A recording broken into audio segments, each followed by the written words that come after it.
Hello, everybody. It's great to be here one more time today. And my name is Gary Fowler. I'm the CEO, president, and founder of GSD, Get Shit Done Venture Studios. And I'd like to welcome you to Top Global Startups, the show where we bring the founders, visionaries, and change makers shaping the future of business together. And I'm your host. So, with that, I'd like to introduce my incredible guest, Mark Orttung. We're going to be talking about his vision for the future, his 30, almost 40 years of Silicon Valley experience, and what's it take for consultancies to be able to survive, and how you can actually get your success. So we'll talk about things like Nexient and how he navigated a difficult turnaround. With that, I'd like to bring Mark on board. Hi, Mark. How are you today?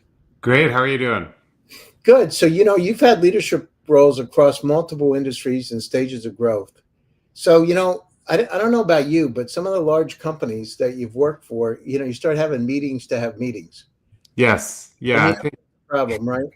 big companies spend a lot of energy just being big.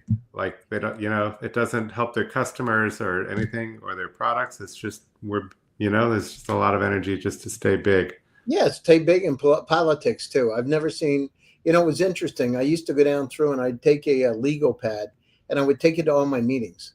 And I would sit down there, of course, I had a Versace tie, a nice shirt, monograms, all the stuff. And I would basically scribble notes. And I was a psychologist, so I could scribble and nobody would read it. And I would take some interesting notes sometimes, but sometimes I just write.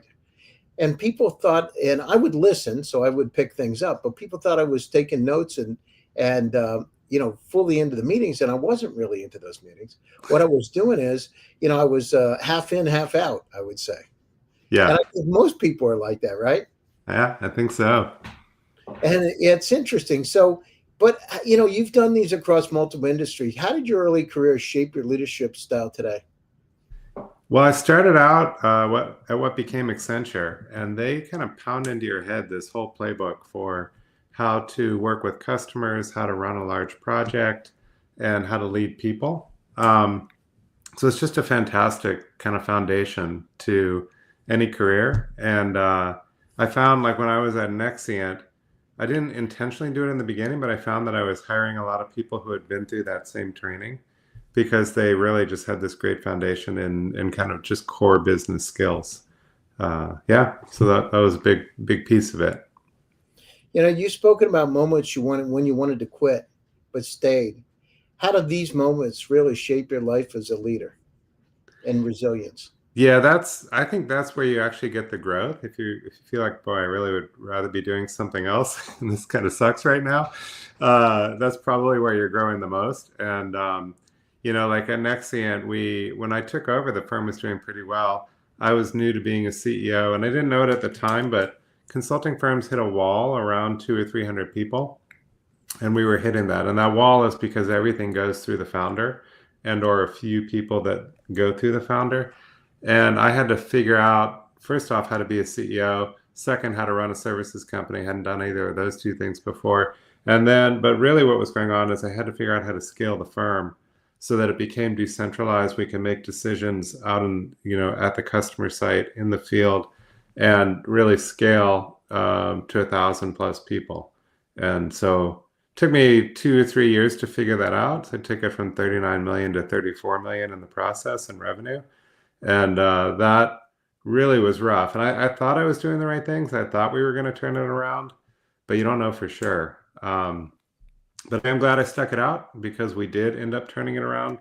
And that once we hit 34, we began 5 years of growth that got us to about 130 million in revenue. So that was the fun part. The two and a half years that led to that. We laid a lot of the groundwork, but there was not a lot of feedback telling us we were doing the right things. It was just sort of like, I think this is what we need to do, and just keep trying things. Well, how did you get the job? You said you weren't a CEO before and not run an organization like that. How did you get the job then? Yeah, I had, it's funny, I had been COO of Bill.com, so I was running a lot of the day-to-day there. And this was, it was about 8 years old when I left. And I was talking to a friend who's a venture capitalist, thinking I would jump in. I wanted to try being a CEO. I thought I would run a SaaS company because my prior 4 roles had been in software companies. And the more we talked about it, the more, at least with this fund, he had a lot of early stage. And sort of the role would be you come in and the company needs money. So you've got 3 to 6 months to raise money based on the team and the product that are there. You don't have a whole lot of room to make changes. And if you don't raise money, you probably shut the company down.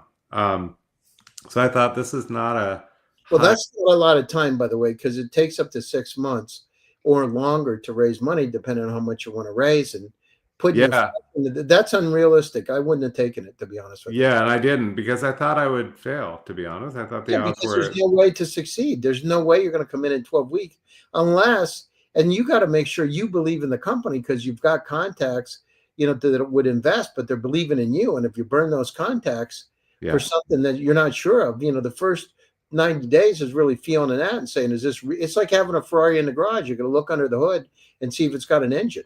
Yeah, exactly. So at the same time, the same guy, he had started, this guy's Niraj Gupta, he runs Servant Ventures. He had started Servant Ventures and he had started Systems in Motion. Both had grown well enough that his LPs started to say, hey, we want you to focus on the venture side and don't have this day job running a consulting firm. So he needed to pull someone in to run it. So every time I'd look at a software company, I'd come back and say, I don't know about that one either. And he'd say, well, I got this services company. Remember you used to work at Accenture, you could do this. And so at some point I just started looking at it and it was, at the time it was doing well, it was profitable. I kind of was attracted to the fact that it was profitable. I had done 4 venture-backed companies in a row.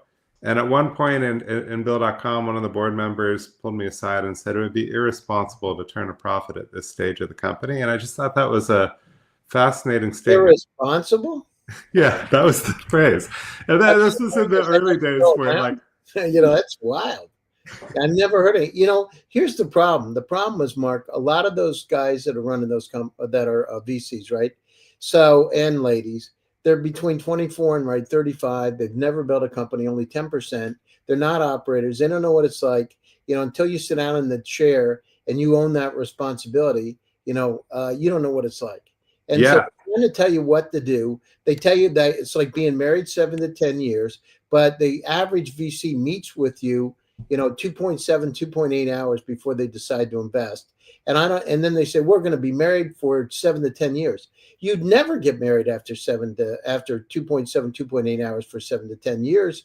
And it's nuts. It's like crazy. You don't even know who they are. I yeah, don't know how many times I've gone into VC meetings and they talk about the helicopter skiing, the new Ferrari they bought, their trip to Ibiza or Mallorca, and stuff like that. It's like, you know what I mean? It's like, when people were early on in their lives, when they get money, they're like flashy like that. You know what I mean? They're like, oh, well, we do this, and here's my new Ferrari, and it's one of a kind, or 10 of a kind, all this BS. But in reality, it's about building a company.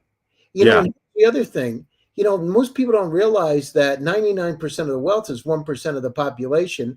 And those high net worth friends of mine are limited partners in virtually every fund, every one. yeah, So it's crazy. They're like, I know some of them get frustrated because they're trying to figure out what's going on, right? And they're putting all their money in. Then you got what, 2 and 20. So you've got these people that are making money. They're mandated to invest sometimes. No, I'm not saying all, but in general, yeah, it's crazy. The model's screwy. You know what I mean? It doesn't make sense. yeah, yeah. So it was, so I took over this company, Systems in Motion. Everybody there seemed to not like the name, so we changed it to Nexient. And it had started with 4 million in funding, but that's it. We never raised money again. We ran it as a profitable company. Whenever I wanted to grow the company, we would basically invest money by lowering our profit margin for the next 6 months or 12 months, but we would still stay profitable. And the discipline that took was just a great one to learn. You have to make hard choices to keep it profitable. And yeah, so it was. Absolutely. You got to make hard choices. Whenever you're running a startup, you got to make them every day. You Yeah, got to go down through. And it's like, that wrong move could put you out of business. yeah, 100%. And no games, no jokes. By the way, my friend Scott McNeely lives close to where you are.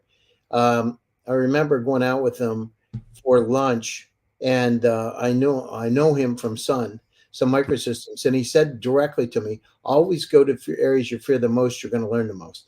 As uncomfortable as it is, and it's 100% true, right? From my perspective, Yeah. 99.9. Because if you aren't there trying, you're never going to know.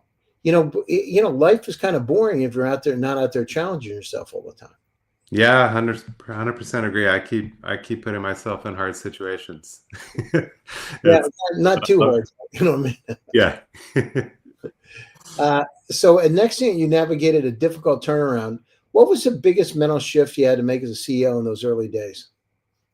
Um, that's a great question. It was really probably sharing the challenges more openly with my leadership team. So you get this feeling of like we're close to the edge, and if you sort of feel like if I tell everybody that, they're all going to freak out and leave, but they really don't. And in fact, if you share like here's what we're up against, here's the reality, here's the facts, and you can share all the gory details, people rally and they want to help and they come up with stuff that you didn't think of. And so it took me a while to get comfortable with that and to not just sort of try to hide all the challenges from the team and just let them embrace it too.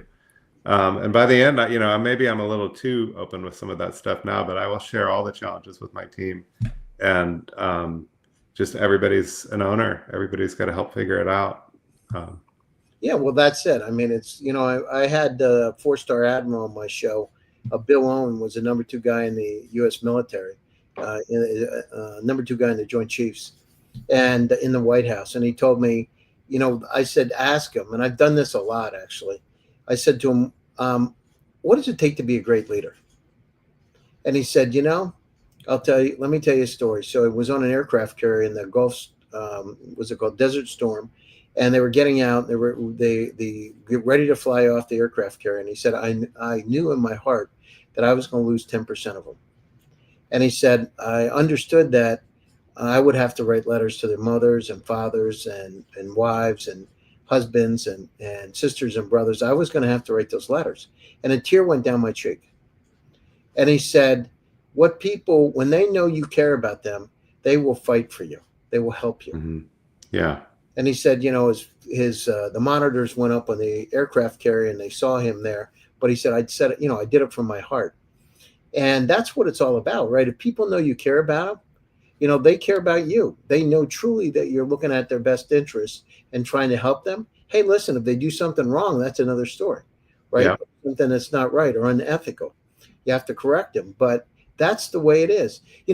So let's talk about Projectworks has been recognized as one of the fastest growing companies in the U.S. What's the secret to scaling profitably without losing your culture? Yeah, I mean, we're really passionate about the companies we serve. So we help small consulting firms, small engineering firms, small architecture firms, and the work they do is amazing. They really make a dent in the world. And so everybody at Projectworks is passionate about helping them make a bigger dent in the world and automating a bunch of the boring things that they're frankly not very good at in terms of running their own small firms.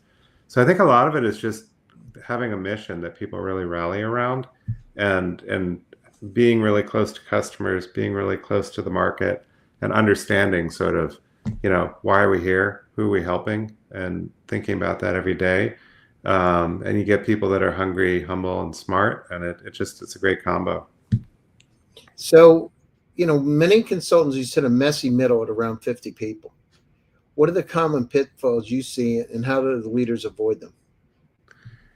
Yeah, it's when you get to about 50, usually you need the founder in the early days to be the company, like especially in a 10, 20 person consultancy. There's some expert, well known, they really know their trade and they drive the firm. And you want them to do that. When they hit about 40 or 50 people, they are the bottleneck. And so now you've got to somehow get them to transition from I am the firm and I'm involved in selling and delivering to somehow getting a team they trust that can help them sell, can help them deliver. And that's a hard transition. I think that's Yeah, because they don't want to give up because they know if they screw up, they're out of business. yeah, and it's their name And often. it's their name. Yeah, exactly. I know exactly what it's like because I've been through it many times actually. Yeah, And you put it out there, and you're the one that's, if you go out and you're successful, blame it on you. If you fail, blame it on you, right? yep, And so how do you see? You looked at advocating for fractional CFOs and yep. scaling firms. I do that myself. But how can you impact why this is such a game changer, and why don't companies think about it earlier? Yeah, I don't why they don't think about it. I think they're just not aware of it and they don't know that it's an option. But services companies are notoriously bad at running their own shop. They love working for clients. They spend all their time with clients, and then there's no time left to do the technology, the people, the process to run their own shop. And so I think they should just outsource that. Just find somebody who will take it over. And there's a lot of fractional CFOs. They'll bring you a fractional controller, an outsourced accounting team, and just take over your finance. And that's not adding value to your clients if you're spending time on invoicing or you're spending time on bookkeeping. So just outsource it. Yeah, And no, I agree 100%. I put a streamlined system, and I put streamlined systems in all my companies with the bookkeepers, and of course, my background's 29 years with AI, so we have a little bit of an advantage on some of these things. But that's it. Look for the future. Sam Altman said, there's a bet in the valley. You probably heard about it, right? When's the first $1 billion one person company going to come into existence? And I yeah, think sooner than later, actually, in my yeah, personal opinion. that'll be amazing. So, how do you identify and attract top talent when your company isn't yet a household name? What do you do? Part of it's through the network. So, I've been lucky to be in some really great companies, and I've been able to get people that I worked with in prior companies to come join me. So we're not, we're 60 people total now. The number of people we need to hire is still small enough. We can do it mostly through the network. Um, so like I worked at Bill.com early. My CTO was there with me. He was one of the key people building out that product and platform. And then he's attracted a bunch of people through his network. And similarly, we actually have a big office in Wellington, New Zealand. The company was originally founded in New Zealand. So there's a great tech scene, a great startup scene in Wellington, and we can attract people there. And we're a pretty big name in Wellington, actually. It's one of the larger companies that's come out of there. We won an award. They do this cool thing in New Zealand. They have the high tech awards, and it looks like the Oscars. They have like 1,000 people at a dinner with tuxedos, and they do all these different awards. And we won the Emerging Company of the Year last year, just a few months ago. And it gives you name recognition. It attracts talent. People want to be a part of it, so that helps too. Oh, that's great. And how do you see financial infrastructure become a strategic growth lever rather than just a back office function? Yeah, one of the things we drive is higher margin, so higher operating margin. And so if you're a small firm and we can take you from making 5% to making 10% or 15% margin, that extra funding is just oxygen for your firm. Either it's going to be, put it on the balance sheet so you have some stability, reinvest it, pay out a dividend, whatever it might be. That really lets you do more of whatever it is you're trying to do in the world. We're also helping firms grow. So doing quotes and other things on the front end. And I found that growing the revenue fixes most of your other problems in all of these startups. If you can grow the revenue faster, it just gives you flexibility. And usually it creates opportunities for your team that they're excited about. So any kind of sort of cultural challenges are often, hey, all of a sudden we got all these opportunities. We need somebody to step up. We need new leadership. People love it. So helping them grow and helping them deliver better margin are two ways to really let them go do what they love doing, go make their dent in the world, whatever it is. What role does transparency and trust play in keeping teams aligned during periods of uncertainty? I think it's critical. I think you have to really tell people what's going on. I actually had a board member pull me aside at one point early on, one of the first startups where I got to the level where I was presenting to the board. And I had been sort of trained in this consultant speak where everything is positive and you're kind of like painting this rosy picture. He pulled me aside and he said, everything you say sounds like bullshit to me. There's never any problems in it. So I don't believe a word you say. And it was, first time a board member had pulled me aside to give me direct feedback like that, but it was actually really great feedback. I've probably flipped almost too far the other way where I'm like, these are the challenges. This is what we're doing about it. And I do that both with the board and with my team. I just, we've got to be very real about the elephant in the room. This is the big problem we have. How are we going to solve it? And it might take us weeks, months, quarters, who knows, but just keep chipping away at it and don't ignore it. And I think a lot of companies fail because they ignore the elephant in the room and they don't have like the group dynamics to talk it through in a way that's productive. You've led both technical and customer facing teams. How do you go down through and balance those worlds for innovation and delivery and keep them in sync? I started as an engineer and then I spent a lot of time in sort of product management, and that I think informs how I lead people, which is like you can't tell engineers what to do. You have to show them the data and show them the customer feedback that you have that led you to a conclusion. I agree. I went through that. So I started one of the first e-commerce consulting companies back in the late 90s, working with Broadvision. So if you remember Okay. Broadvision. Yeah. Then, and P Hong, my friend.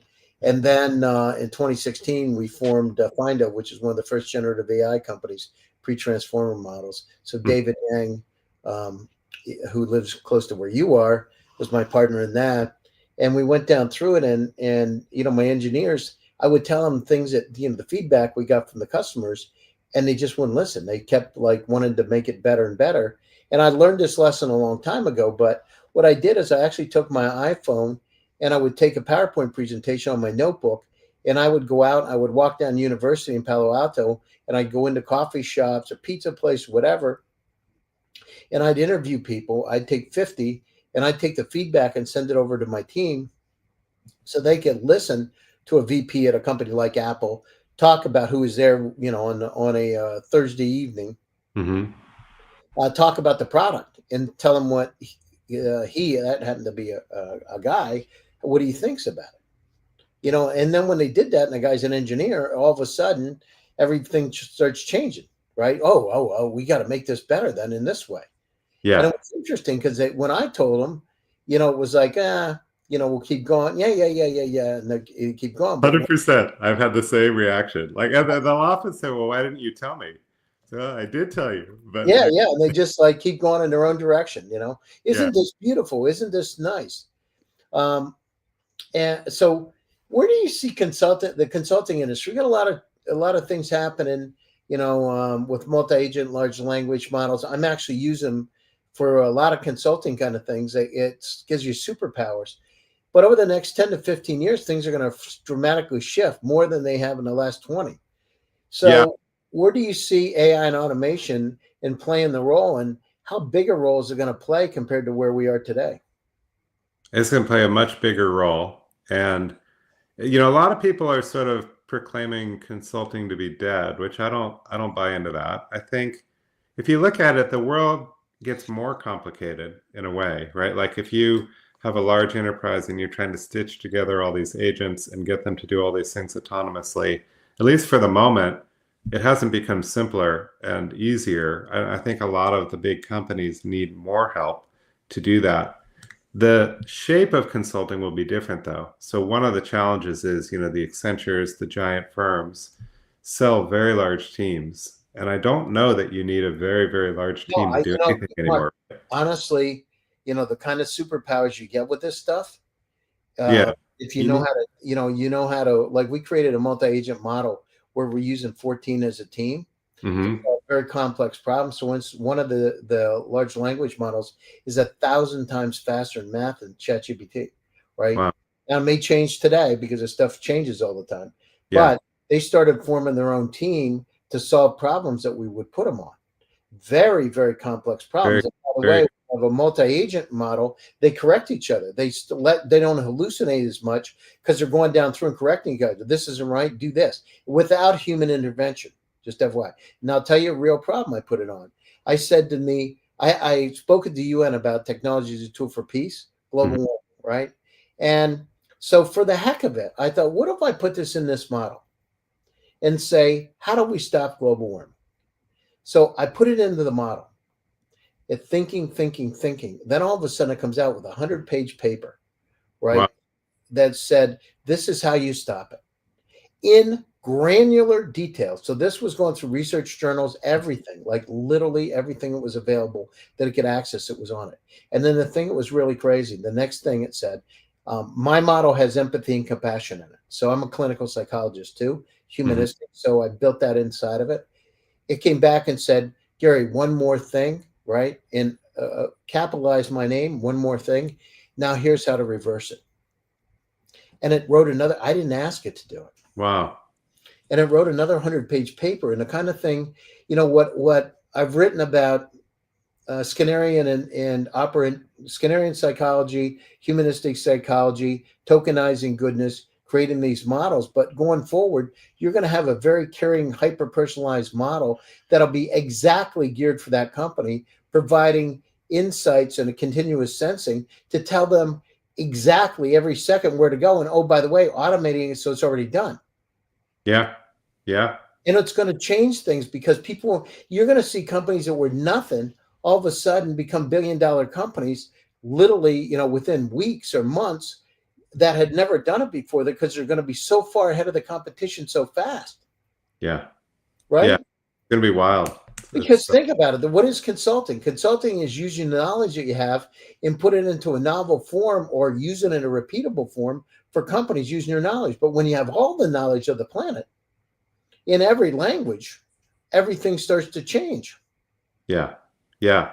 Yeah. And I think you're going to have small groups of really expert people who can harness that on behalf of others. And so I think consulting broadly is in good shape, but I think that large firms are going to really struggle. That's the piece that I think is sort of the whole structure of firms will be rebuilt to for be much. Everything. I think for everything, Mark, Yeah. it's not just for consulting, it's everything. I'm seeing it now, right? I have 180 companies in my portfolio.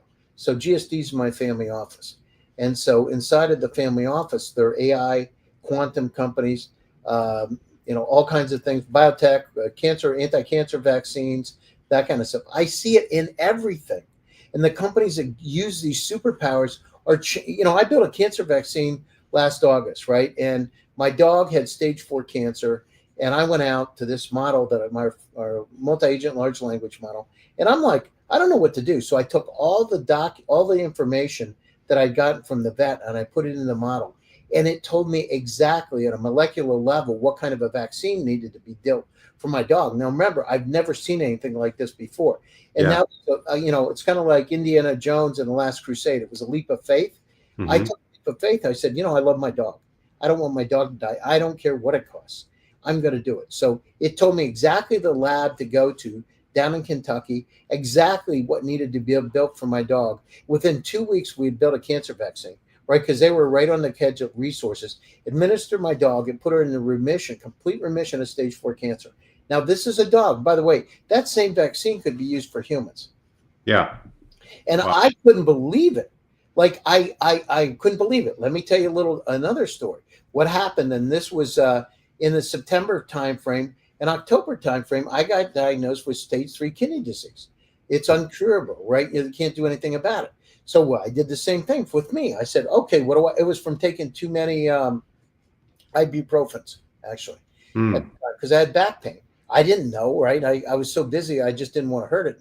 But anyhow, or at least one of the contributing factors was the ibuprofen. You're not supposed to take them like I was, like taking 4 at a time. Okay.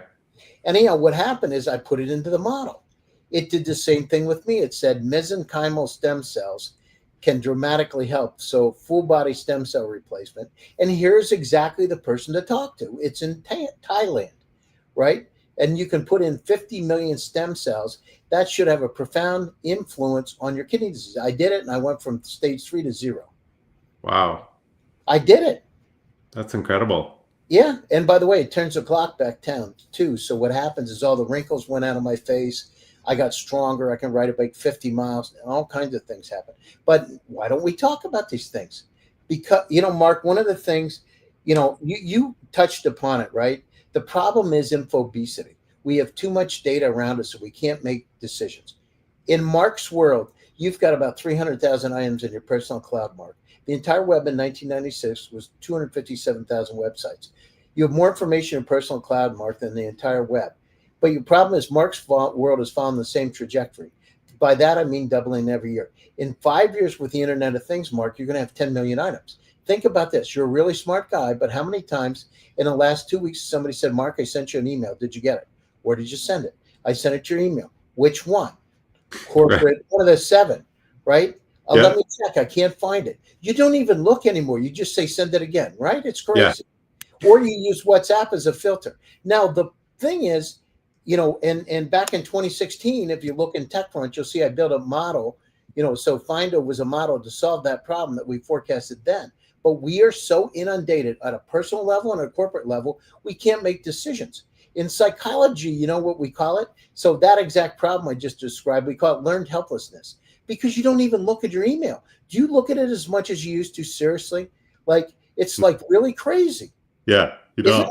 So there's gold in there, but you don't even look at it. One is, there's spam and a bunch of BS is coming at you. 2 is you don't have time, and you figure if it's that important, they'll call you now. Yes. Right? Or they'll something WhatsApp. And by the way, we're getting to the point where WhatsApp getting inundated because we're using it to filter our email. Yeah. Right? Yeah. It's crazy. Totally. So what I've been working on is the models, the next generation of those models. We have a software development group too, the models to solve those kind of problems, because that is what's going to cripple people. You're going to have people, the AI is going to be like your grandma that loves you and cares about you. It'll be highly, and I use it right now, the same way, actually. By the way, it's, the questions I've been asking, it's been generating them listening to us speak.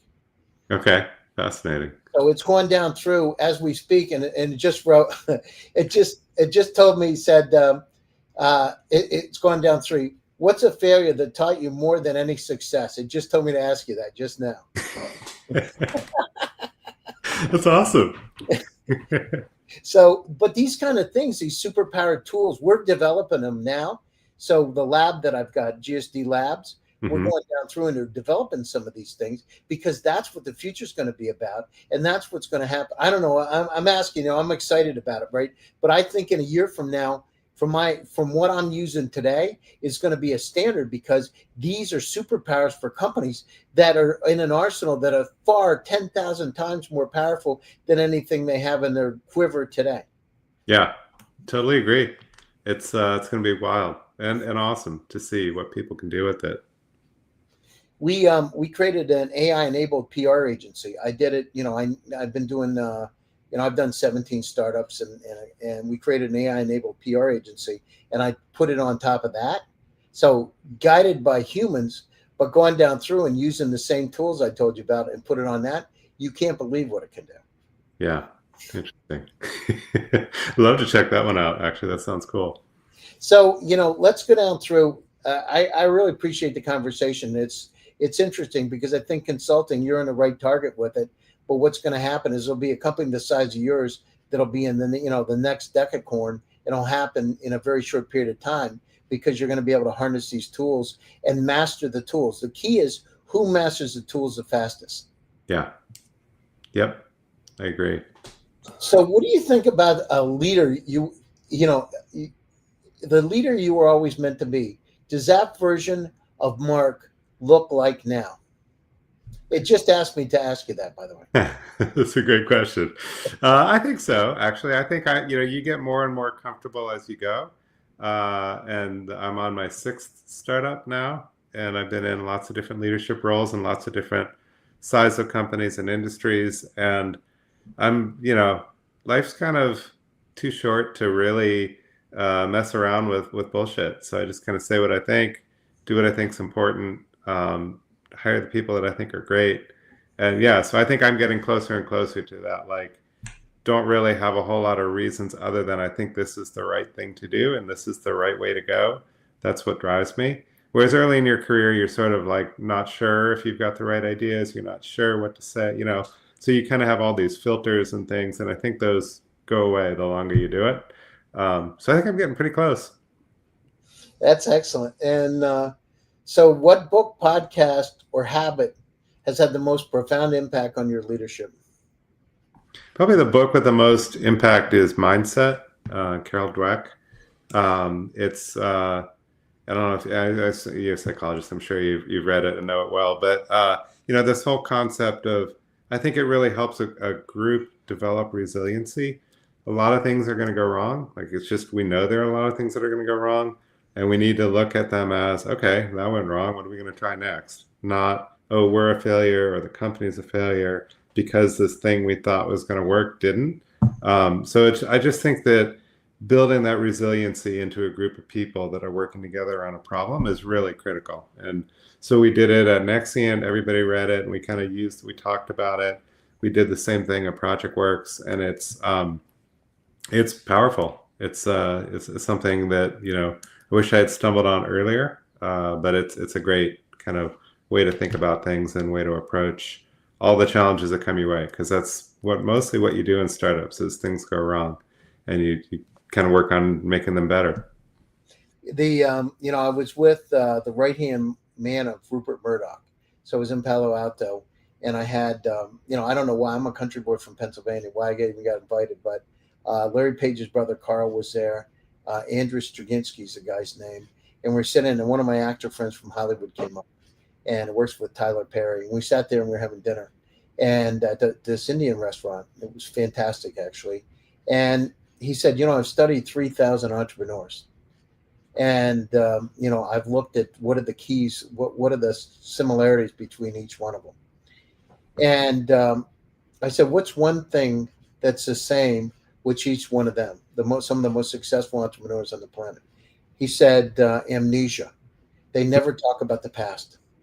Yeah. Right? They only use it as a reference point, but they never focus on the past. It goes behind it. And every billionaire that I know, every one of them has been the same way. They don't dwell on the past. They let it go. And just like you're saying for the organization, it's about letting it go. And most people, their boat anchors hold them back. You can't have those boat anchors if you want to go forward. You got to visualize where you be the success. In psychology, we call it the self-fulfilling prophecy, right? Mm-hmm. You got to visualize where you want to go. They say will it into existence, but you basically put yourself in that position so that you win. Yeah. I think that makes a lot of sense. I play tennis, and one of the skills you have to learn there is last point doesn't matter. Like, you just got to somehow wipe it from your mind and start again, right? Each time. And it's hard to do at times. Well, you can't let the past hold you back. You got to keep going forward, and every second is a new second, right? It's not like the past dictates it. Okay, closing thoughts. We're coming up to the top of the show. Closing thoughts, and how do people get a hold of you? Best way to find me is on LinkedIn, and check out Projectworks, especially if you've got a small consulting firm or an architecture firm, and we think we can help you out a lot. No, that's great. Mark, thanks for taking it. And how do people get a hold of you? What's the best way?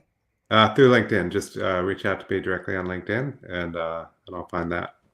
All right. Thanks for taking time out of your busy schedule to join us today. And thanks to all my audience for joining Top Global Startups. My name is Gary Fowler, and I'm your host. Stay happy, stay safe, and stay healthy. We'll be back to you again soon with another exciting edition.